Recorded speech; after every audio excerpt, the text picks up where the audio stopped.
Welcome to Mooney Reads. My name is Beck, and today I'm going to be talking about my favorite nonfiction books of 2021.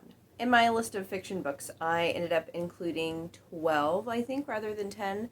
So I chose 12 for this one too. I didn't really tier this list because it's kind of hard to do when they're so different. So I just have them listed alphabetical by author's last name. I did not include poetry in this. I'm going to do a separate book for poetry. I'm also going to do a separate one for fiction graphic novels.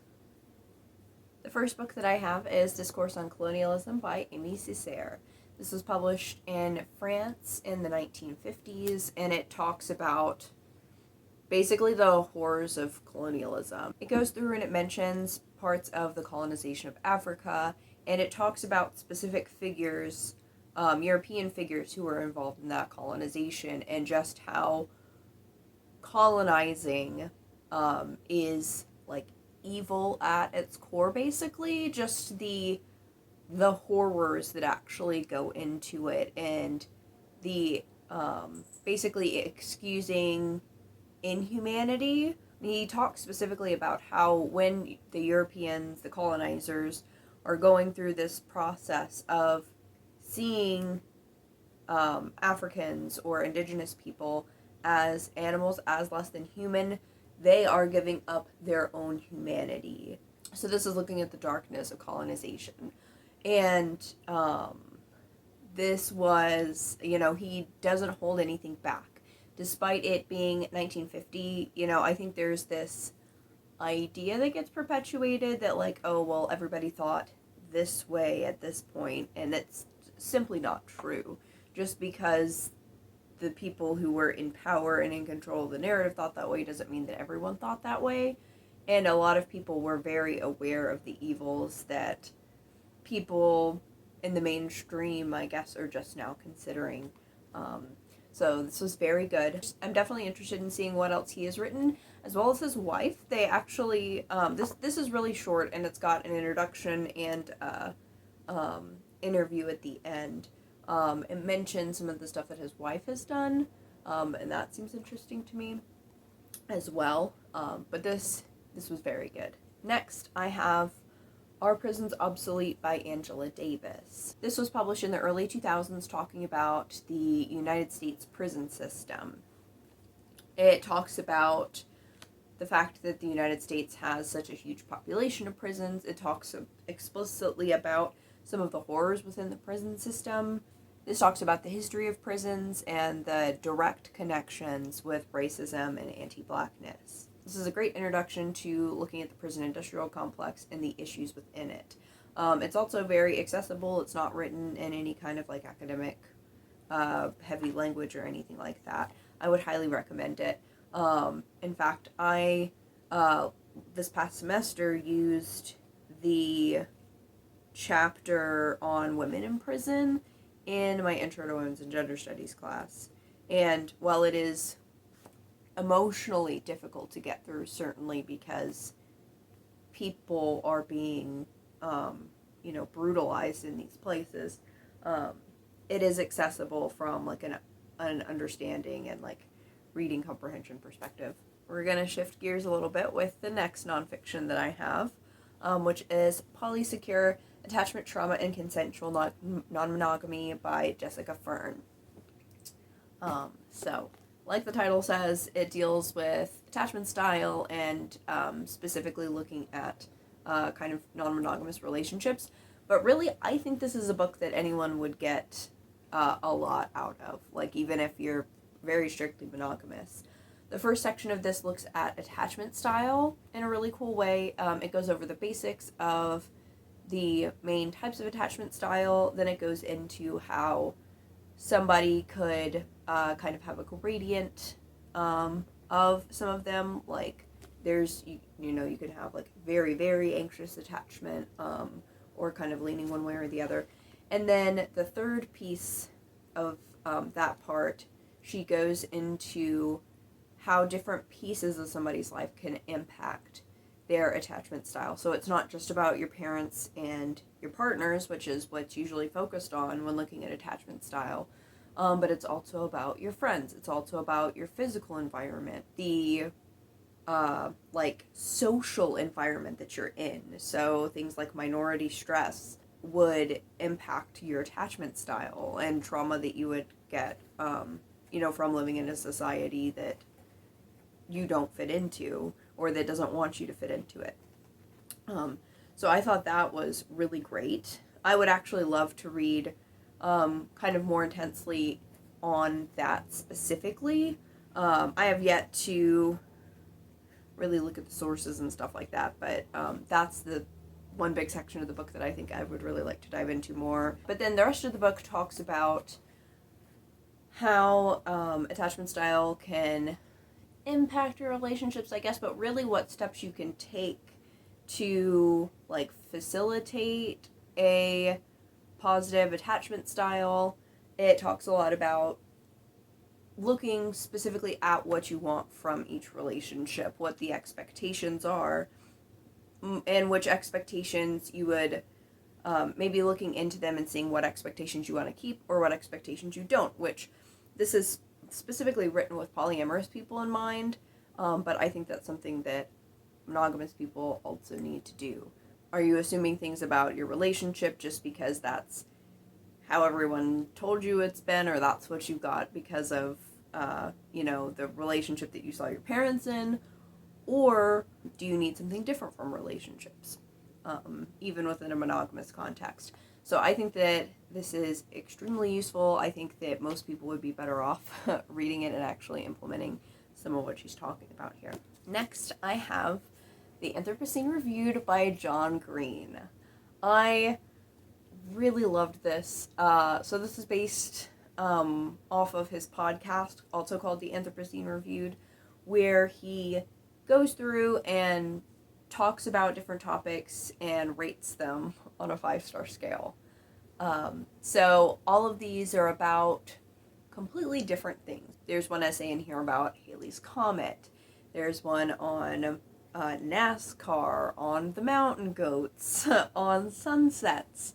So it's a lot of different topics, and within each of these topics, he either talks about the history or a personal anecdote. So this is largely, he's talking about all of these nonfiction topics, but it's also memoir as well, kind of wrapped in with all of this.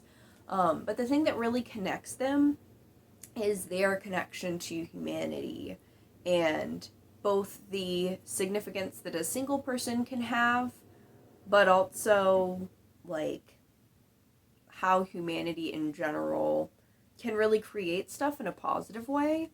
And it doesn't do this with like toxic positivity or like ignoring stuff, because some of this does really deal with some difficult issues. Like he talks about COVID in the beginning, and a lot of other things. There are some in here that are informed by his time as a chaplain in a children's hospital. So it's not like it's all roses, but I still, by the end of it, felt like I really wanted to fall in love with humanity, which is a feat, particularly in the 2020s, I guess. But also just like the more I learn about society and the more I learn about history, the more it seems like people really suck. And that's like the understatement of the century. But this gave me a little bit of hope. So I really love that. Next, I have We Still Hear: Pandemic, Policing, Protest, and Possibility by Mark Lamont Hill. This was published in November of 2020, and it's talking about the year that 2020 was. I was looking at police brutality as like a big chunk of it, as well as COVID-19 and the impact that it had on the Black community in particular. This puts together little bits of history to contextualize this, as well as, it focuses a lot on the role of capitalism and the huge impact that that has on basically people being seen as disposable in the face of this pandemic that's killing people, and even, before then. So even though it's very much in in our face, this like attitude, because of the pandemic that's happening. It's nothing new. And it's something that people of color in particular have already seen. He also talks in here a little bit about how trans people are impacted by this as well. So there's kind of some additional intersectionality discussion that I really appreciated. But this is really great. Obviously, some stuff has happened since then, but it's still very relevant, and I would definitely recommend reading this. As small as it is, I was surprised at how much nuance he was able to fit in here. The next nonfiction book that I'm going to talk about is Have Black Lives Ever Mattered by Mumia Abu-Jamal. This book looks at the recent history of police brutality, so from the 90s up to, I think, 2017 or 2018. And particularly since this is a collection of essays written in the time, I think that makes it even more impactful, because none of this stuff, looking at the discussion of things happening in 2020, none of this is new. All of it has been happening. People have just not cared. So this is an incredibly important book to read for context, especially recent history, because I think you're more likely to hear somebody talk about kind of longer history of the United States, looking at all of this, or even about stuff from the 50s or 60s, but you're less likely to hear about people who were killed in, like, 2002. So this is incredibly important and very well written.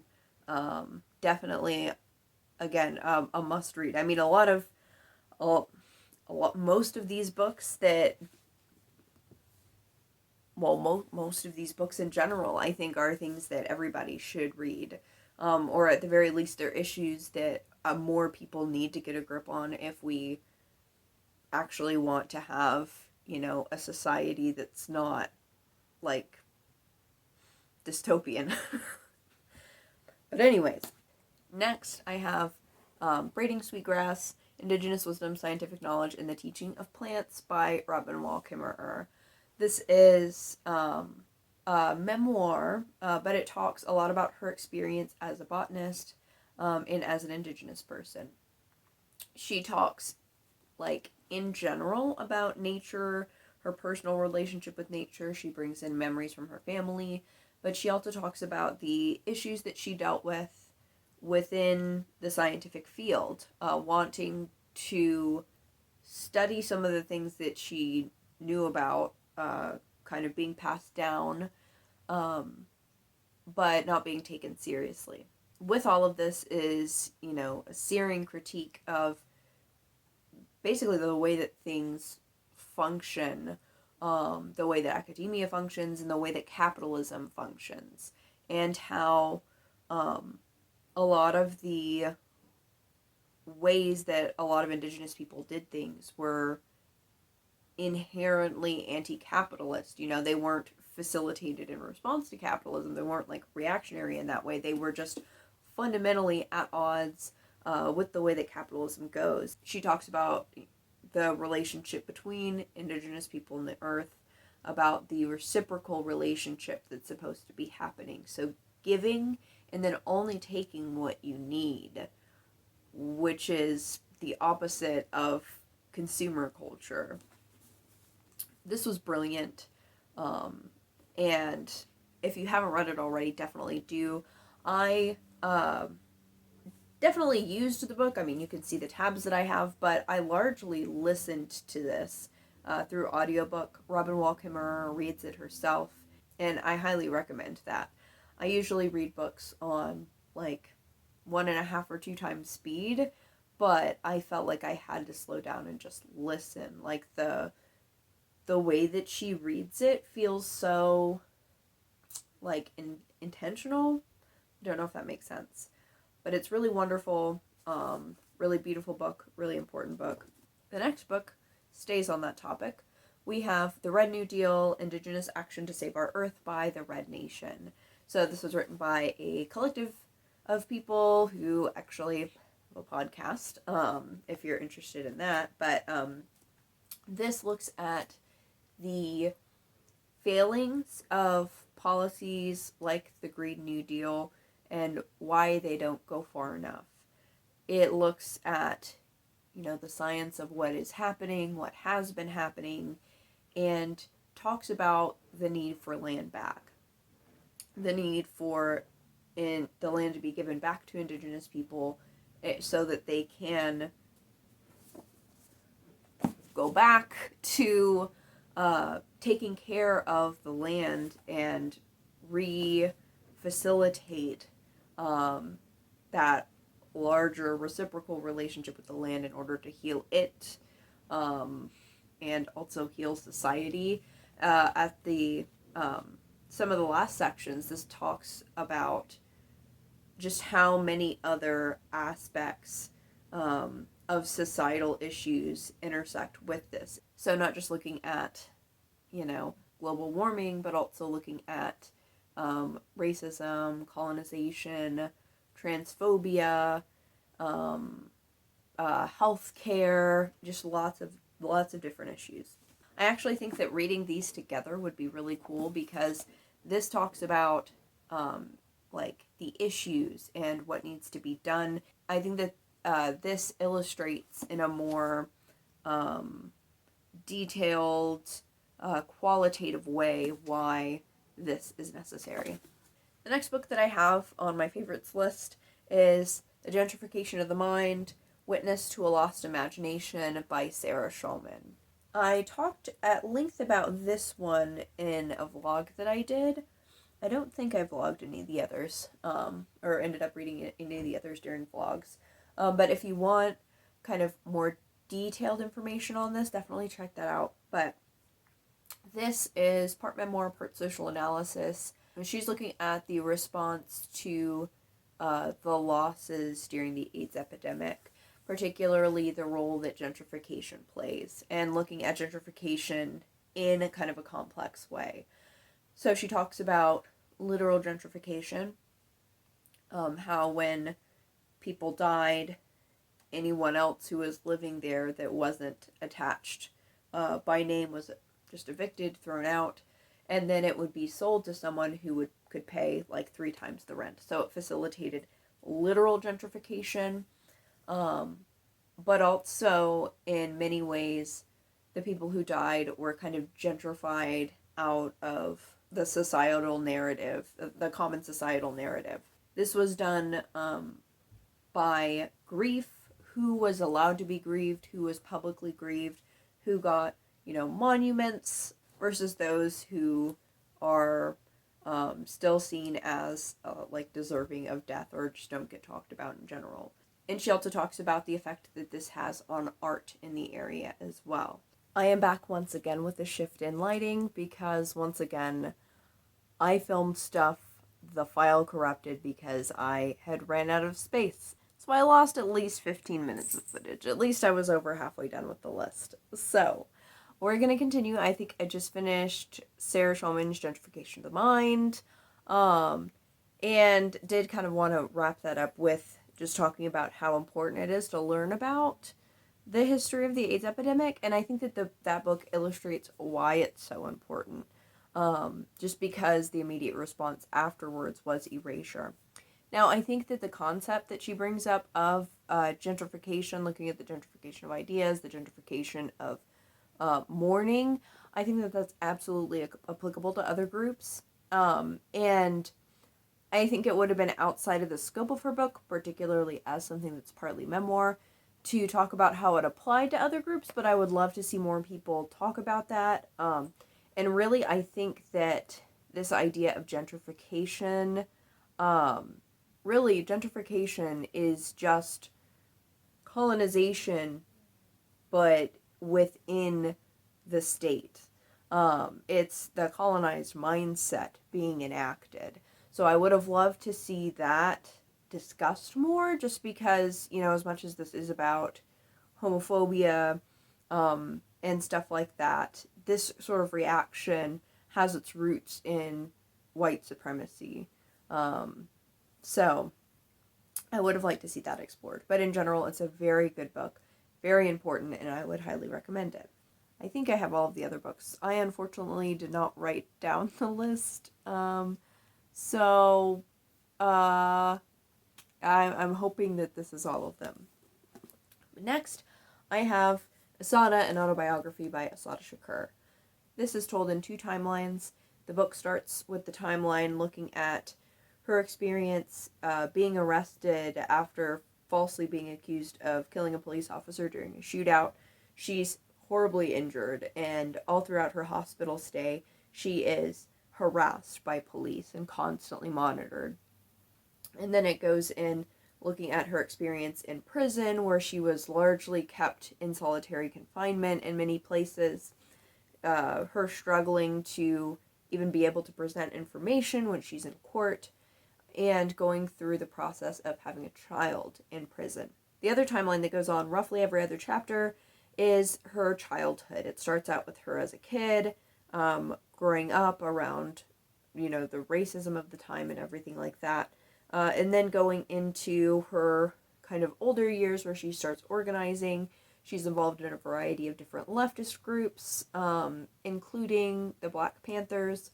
So she talks about some of the issues that she saw in some of the primarily white leftist groups, and then she also talks about some of the issues that she saw within the Black Panthers. And I think that her experience in all of these different leftist groups is especially, is still pertinent. The whole thing is still pertinent today, but I think that a lot of people need to kind of internalize, because a lot of the same infighting and everything is still happening. And then obviously other pieces that you're supposed to get out of this is just the experience of what she went through, just how horrible it is, and just how bad the prison system is. And it's also important when you're realizing this to know how recently this was. I think a lot of people posit a lot of the issues with racism, with all of this stuff, as something that happened a long time ago. But when she was dealing with all of the stuff in jail, my mom was born. My mom was alive. So it's really not that long ago, and that horrendous shit is still happening. The Mark Lamont Hill book that I talked about at the beginning of the list, the shit is still a problem. But I absolutely see why this book is on so many people's kind of must-read lists. The next book that I have to talk about is Captive Genders, Trans Embodiment in the Prison Industrial Complex, edited by Eric A. Stanley and Nat Smith. This is an anthology that includes some pieces written by academics and some written by formerly or presently incarcerated people. This starts out and you're getting to look at history of the United States and of Canada, the history of the prison system, and how particularly trans and queer people are treated within it. This looks at so many different angles. This looks at youth in prison.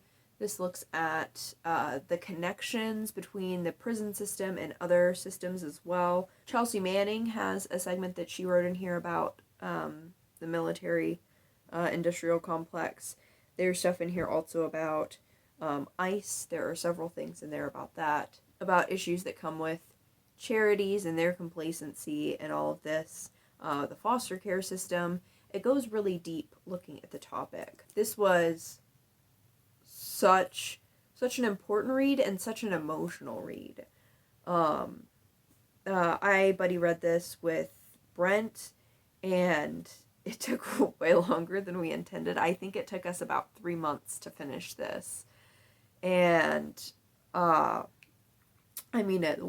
goes on is horrendous. And there's some stuff that kind of talks more broadly, and then there are some stuff, like I said, that are from people who have been imprisoned, about their experience.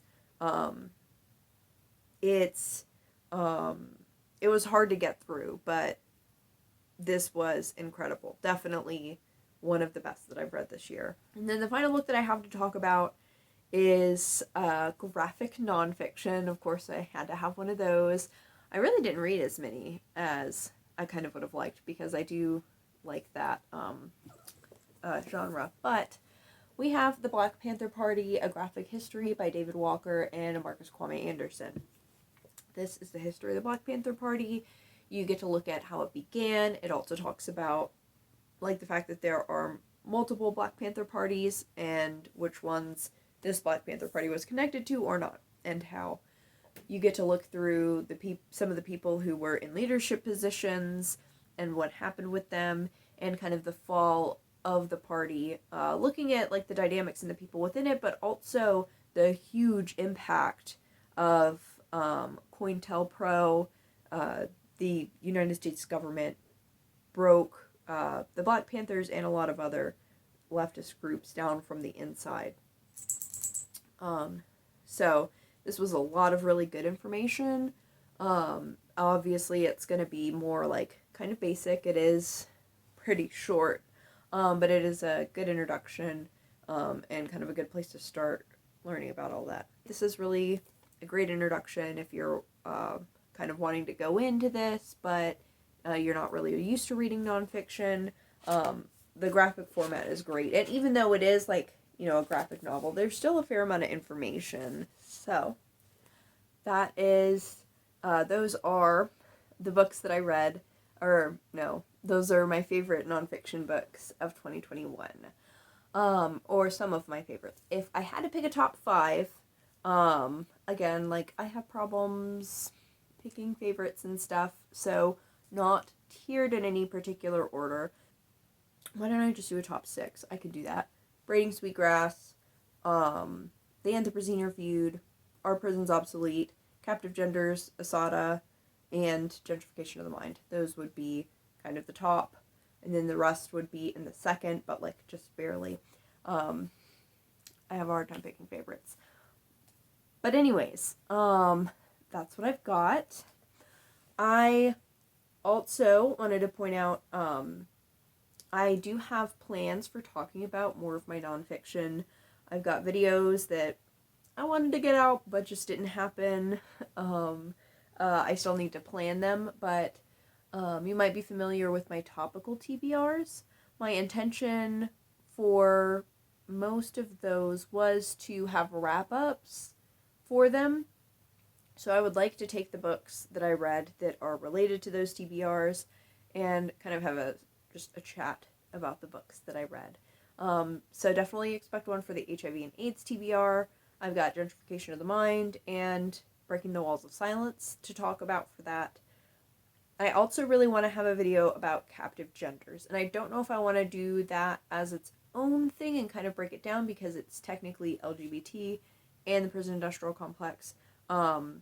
Or I do have another one that's at that intersection. I don't know if I want to read that one and then talk about them both. We'll see how that happens. And then I also, as you saw on the list, have a lot about the prison industrial complex that I read. So we'll see when those happen, if they happen. I just wanted to kind of put it out there.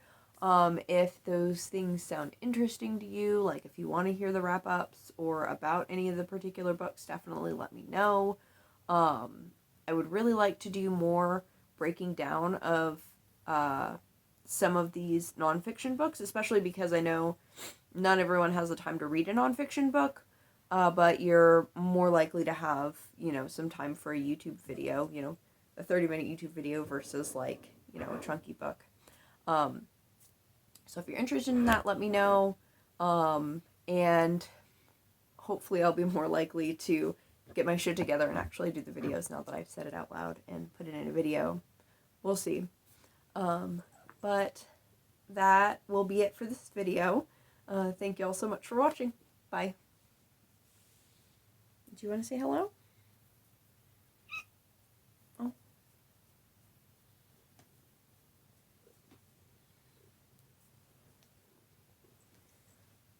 Say hello.